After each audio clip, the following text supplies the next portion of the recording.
For more than 20 years, I've been obsessed with guitars.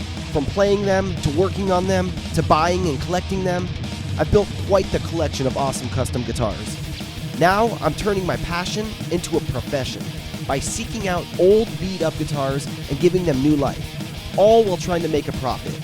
I'll be searching everywhere for used gear that I can refret, rewire, repaint, whatever it takes to make it a real shredder. This is Trash to Thrash. Eddie Van Halen's recent passing inspired so many people to seek out Eddie Van Halen-style guitars. I've been requested more than ever to build them for people. It's a shame that it takes something like somebody's death for people to sit back and really realize what their impact on the world was. But it was also amazing to see the respect he was shown after passing. As a guitarist, most of us knew he was the greatest of all time. But to see it on the news, on the magazine covers, and hear everyone talking about it for days on end, that's a sign that Eddie will live on with us for a very long time. Eddie Van Halen was my #1 inspiration for starting to play guitar and for modifying guitars. I've built replicas of his original guitars, and I've done a ton of variations of his guitars, like the ones you see behind me here. But before we get into these ones, I want to update you on some of the ones we started last week. This is an 80s model that Eddie used to use on tour that he eventually gifted to Vitas Gerulaitis, a famous tennis player. I was contacted by a fellow Instagrammer named Jamie, who requested that I make him a replica of this guitar. Jamie sent me his guitar made by Kramer, and I striped it up and sprayed it for him. Then I shipped it back to Jamie in the United Kingdom, and he assembled it. And man, did it turn out awesome. I had Jamie send me some videos of this guitar, and it turned out amazing. I love all the different details of it. The mix of gold, black, and chrome hardware all together in different places on this guitar looks so good. I mean, look at that black Floyd Rose and the black 5150 numbering. The zebra-colored Seymour Duncan JB pickup in the bridge. The white neck pickup. I mean, nothing on this guitar matches, but it all works so well together. The neck he chose for this guitar with the bird's eye maple is just stunning. The cigarette burns on the headstock. I mean, look at this thing. He nailed it. It's loaded with a Seymour Duncan pickup in the bridge and an Iron Age kill switch. My favorite. Jamie's guitar looks absolutely amazing. Good job, man. Sometimes I build custom guitars from the ground up. Sometimes people send me their guitars to customize, and other times they send me their guitars just to repaint them. In Jamie's case, I just repainted it. This is one of the other guitars that I started working on last week's show, a black-on-black Stealth Charvel. We'll get back to the Stealth Frankenstrat in just a minute, but first I want to show you some of these guitars behind me. These are the guitars I'm currently working on and finishing up right now. This Wolfgang came out crisp. The black and white looks so good, the high contrast with the maple neck and the chrome hardware. It's lightly based off Eddie's first version of the Frankenstrat, the black and white striped model that he played in 1978. This one's loaded up with the original Floyd Rose, an Iron Age kill switch, and FU tone noiseless springs, which are a great upgrade from the standard springs that come with the Floyd Rose. All that topped off with Goto tuners. This one here is a guitar that belongs to a customer that sent me their guitar to refinish and do some Frankenstrat mods on. It's a Squire, but it has some really cool features if you look at it, including black nickel hardware, active Squire pickups, and a Floyd Rose 1000 series bridge. I also added a kill switch, cut up the pickguard for him, and since the pickguard used to mount the pickups, we direct mounted the pickup straight to the body. And that's not as simple a task as it sounds. When you set a pickup down inside the body, it's going to sit way too low. It's pretty much flush with the top of the guitar, but the strings are going to sit much higher up here, and you want the pickup's height to be adjustable. So we'll mount the pickups to these brackets that can be direct mounted to the body, and the pickup can mount to them. Toward the center of this bracket are 2 holes that will mount directly to the body, and that's what's going to hold the bracket in place. Then we'll glue the piece of foam directly over the bracket. And on the outside of the bracket are 2 threaded holes that match the pickup's threading, as shown here.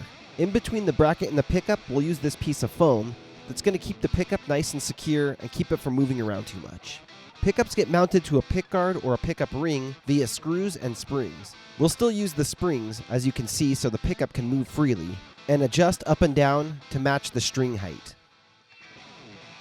Now after we install the strings, we'll be able to easily adjust the pickups up and down so they can be properly spaced from the strings. This guitar here is another guitar that a customer sent me in just for a refinish. He's going to take care of the assembly and the wiring and the setup, but this is a replica of Eddie's first Kramer, the 5150 model. This one's similar to the Vetus guitar that I showed you earlier, but this was actually Eddie's main guitar during the early 80s. When he started playing Kramer's, he fell in love with this one, and this is the one that eventually has the 5150 logo on the body of the guitar. This was also Eddie's first guitar to have a painted headstock that matched the body. Another unique difference about this guitar is the color of it. It's not quite the same color red as his original Frankenstrat. It's actually more of a red-orange. He painted the original one using Schwinn bicycle paint, which is impossible to find now. But Chevy makes a red-orange paint that matches it perfect, so that's what we used. This, my friends, is the Franken-bass. Basically, it's a replica of Eddie's original Frankenstrat, but done on a bass. This bass has some really cool features. One of them is the quarter I used. The quarter that's normally on Eddie's Frankenstrat is a 1971 quarter, but by request, I'll put any year people want on it. The year of their birth, the year of their marriage, the year their kids were born. Whatever year is significant to them, if I can find the quarter, we'll use that. This bass also has a built-in fuzz circuit controlled by a toggle switch that when turned on, gives you some great fuzz. Of course, it also features a tone knob that functions as a volume pot and an Iron Age kill switch in black. So it kind of blends in with the pickguard, gives you that stealth vibe. Another awesome feature on this thing is the eye-bolt strap locks and EVH branded strap. To make this thing play great, I used a brand new, made in Mexico Fender neck that I aged a relic to look like Eddie's original Frankenstrat's neck, and I even burned up the headstock, so it matches the cigarette burns on Eddie's original Frankenstrat. Along with the brand new neck, it got brand new tuners and a brand new bridge. So playing-wise, this thing's going to play like a brand new bass. All these brand new parts required some setup. So the truss rod needed to be adjusted, the action needed to be dropped so that the strings are closer to the neck, and the nut needs to be filed down. This is what we're going to use to adjust the truss rod. This Fender-branded truss rod adjustment key.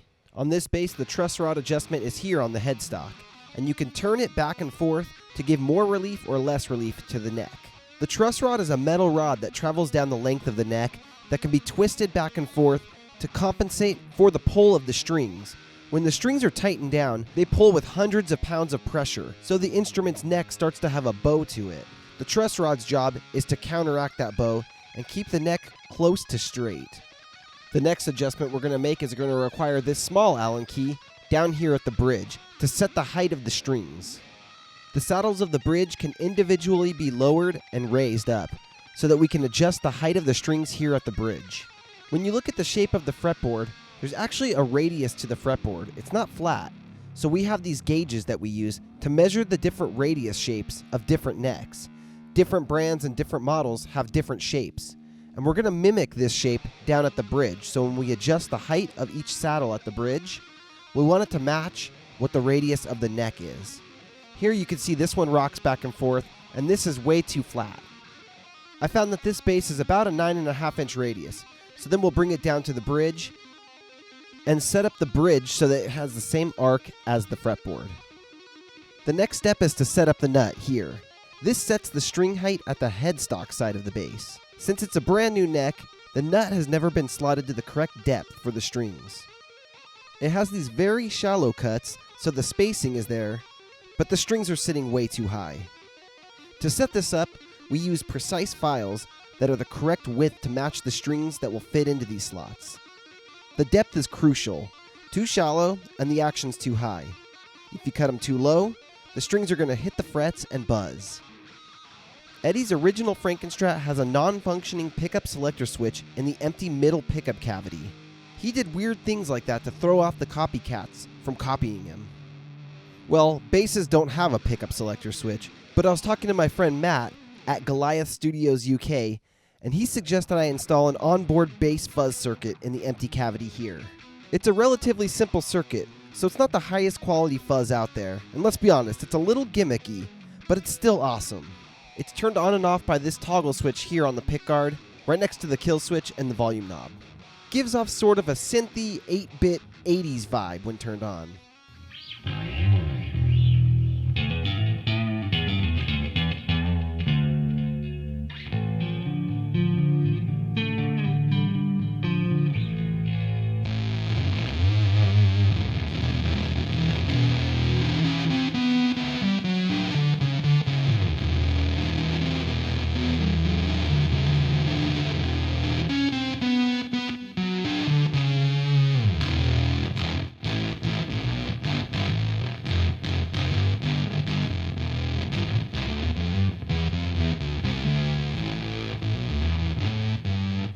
All right, now let's get back to the Stealth Frankenstrat. This is where I left off last week, just after it was painted and the neck was mounted. The black on black stealth striping turned out exactly like I was hoping for. Now for a touch of gold. And bam! This might be the sweetest Frankenstrat I've ever seen. Definitely my favorite one I've ever made. I really pulled out all the stops on this one. Originally, I was building this one for myself, so I put every upgrade possible on this guitar. I went with the EMG pickups on this one because I play a lot of metal and I wanted an EVH guitar that can really do metal with a neck pickup and be more versatile than a typical Frankenstrat, which would have just one really hot bridge pickup in it. One of the features I really like about this guitar is the red Tessie kill switch. It just really pops against the gold and the black. It's loaded with an original Floyd Rose and satin gold, with a gold D-tuna, upgraded FU tone stainless steel screws, and titanium saddle inserts. For the pickups, I went with the classic EMG 8160 set, and they're direct mounted using the brackets that I showed you earlier in that other Frankenstrat. If you've ever played a Charvel before, you know that they have some of the best necks of any shred guitars out there, so this thing plays like a dream. Even the back of this thing's loaded up. It's got a gold Guitar Guts logo on it, and more FU tone upgrades. A 42mm brass big block for more sustain, black noiseless springs, and a brass claw and screws, all to give you more sustain and more power. Up at the headstock, it's loaded with Goto tuners, which are my favorite tuners out there, and they're made in Japan. I mean, as far as a Frankenstrat goes, it doesn't get much classier than this. I've had so many people ask me about this guitar, but it's out of most people's price range. So I started building a second one using more affordable parts that's going to be a lot easier on people's wallets. For this one, I'm building it from a 90s Fender Strat, and it features gold Wilkinson tuners, which are still great tuners. It also has a satin gold original Floyd Rose, a gold Iron Age kill switch, and it'll feature the same gold EMG 8160 set. They really are a gorgeous pair. Like I said, I originally built the Charvel for myself, but I have way too many guitars. I had fun building it, but it is for sale. I've actually really been enjoying selling off a lot of my guitars lately. Let me show you a few other ones that I recently parted with. I just recently sold this 1962 Hofner Senator hollow body that my fiance found in a house she moved into a few years ago.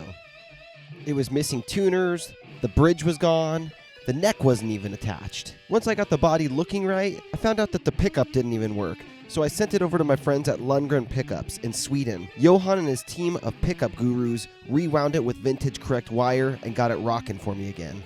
It needed a ton of work, and it took a long time to finish, but we got her done and found a buyer for that one too. The guy who bought my Blue Flame Maple Jackson has now become a friend of mine. His name is Tim, and he's a business owner and guitar collector. He contacted me again to buy another guitar. This time, he had his eye on one of my favorites from my collection, the Alien Blood Haxon. I thought about it for a couple minutes, then threw a price out that I thought would make me happy. He said, "I'll take it, box it up, and ship it out to me." And a few weeks later, he contacted me yet again to buy another guitar. This time he wanted the Blood Wolf. Turns out I wasn't playing that guitar as much as I expected to, so I sold that one too. Later, I was contacted by another man, Raphael, who had become a fan of my work. He has a huge guitar collection. He saw my green Frankenstrat and needed it for his collection. It's a guitar that I never thought I'd sell, but I named a price again that made sense to me. He said, "Let's do it," so I sold it. I mean, if I built one, I can always build another. I'm really enjoying seeing the happiness these custom guitars I've built are bringing to others. After selling those guitars, I'm now down to around 40 guitars in my collection, so I'm getting real close to my goal of somewhere around 20 guitars. Thanks so much for watching. If you're not already subscribed, what are you waiting for? Hit that subscribe button, hit that like button, and remember to hit the notification bell to be notified every Thursday when a new episode comes out. And remember, it's a huge help if you share the show on your social media. I've still got a ton of really cool guitars coming up. Next week's episode is all about Randy Rhoads, so be sure to tune in for that one. If you want your guitar featured on this show, email me, mark@guitarguts.com, or message me on Instagram @guitarguts, and we'll get your guitar here on the show. I love working on old guitars from people, especially when they have a great story behind them. So let me know if there's something I can do for you. Thanks so much for watching, guys, and I'll see you next week. Rock on, my friends.